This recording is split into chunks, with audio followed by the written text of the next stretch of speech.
வாழிய செந்தமிழ் வாழ்க நற்றமிழர் வாழிய பாரதமணி திருநாடு. பாரதமணி திருநாடு நேயர்கள் அனைவருக்கும் வணக்கம். நாம் காஞ்சிமா முனிவரின் கனிமொழிகளை பார்த்து கொண்டிருக்கிறோம். அந்த வரிசையிலே இன்று 32வது பகுதியாக மூளையும் இதயமும் என்ற தலைப்பிலே காஞ்சிமா முனிவர் அருளியுள்ள கனிமொழிகளை பார்ப்போம். பல சமயங்களில் நாம் அறிவுபூர்வமாக மட்டுமே முடிவெடுக்கிறோம், உணர்வுபூர்வமாக உள்ள விஷயத்தை மதிப்பதில்லை. ஆனால் எல்லா விஷயங்களும் அறிவுபூர்வத்திற்குள் அடங்குவதில்லை என்பதை காஞ்சிமா முனிவர் இந்த கனிமொழிகளில் விளக்குகிறார். அருணகிரிநாதர் சொல்வார் அல்லவா, அறிவற்ற அறியாமையும் அற்றதுவே என்று. அறியாமை போவதற்கு முன்பாக அறிவு போய்விட வேண்டும் என்று. அந்த அடிப்படையிலே அவர் சொல்லியுள்ள கருத்துக்களை அவரது வார்த்தைகளிலேயே பார்ப்போம். மூளைக்கு தெரிகிறது வேறே, அதற்கு ஆதாரமான உயிருக்கு தெரிகிறது வேறே. கோட்டான் கண்ணுக்கு வஸ்துக்கள் ராத்திரியில் தான் தெரிகிறது, பகலில் அதற்கு எதுவும் தெரிவதில்லை. மனுஷ கண்ணுக்கு பகலில் தான் தெரிகிறது, ராத்திரியில் தெரிவதில்லை. மூளைக்கு அனுபவம் தெரிவதில்லை, அதற்கு தர்க்கத்தை ஒட்டி விசாரிக்கிற அறிவுவாதம் தான் தெரியும். அனுபவம் தெரிகிற ஹிருதயத்துக்கு அறிவுவாதம் தெரிவதில்லை. ஜீவனின் சார சத்தியமான உயிரைத்தான் ஹிருதயம் என்பது. ஆனாலும் ஹிருதயம் லேசில் திறந்து கொள்வதில்லை. எதனாலோ மனுஷர்களுக்கு மூளை பெருமையே பெருசாக வைத்திருக்கிறது.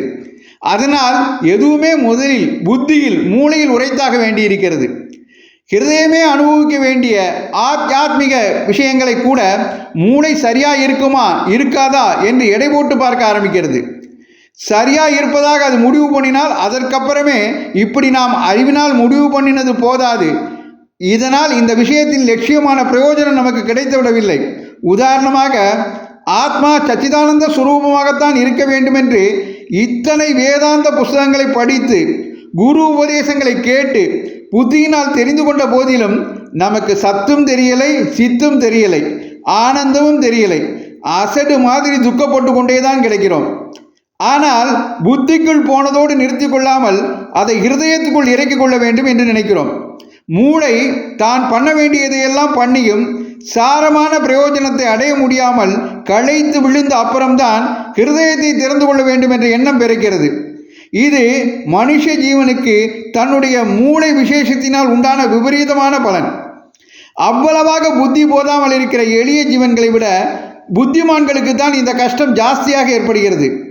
அந்த எளிய ஜீவர்கள் புத்தியால் குடையாமல் ஏதோ ஒரு நம்பிக்கையின் பேரில் ஏற்றுக்கொண்டு விடுவார்கள்.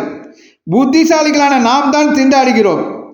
ஏதோ சில சமயத்தில் நமக்கும் இதையெல்லாம் நம்முடைய மூளையால் எடை போட்டு தீர்மானம் பண்ணிவிட முடியாது என்று தோன்றுகிறது. எல்லாம் நம்முடைய மூளையின் ஜூரிஸ்டிக்குள் வந்துவிட முடியுமா என்று தோன்றுகிறது. இது போன்ற கனிமொழிகளை தொடர்ந்து கேட்க பாரதமணி திருநாடு சேனலை சப்ஸ்கிரைப் செய்யுங்கள். நன்றி, வணக்கம், ஜெய் ஹிந்த்.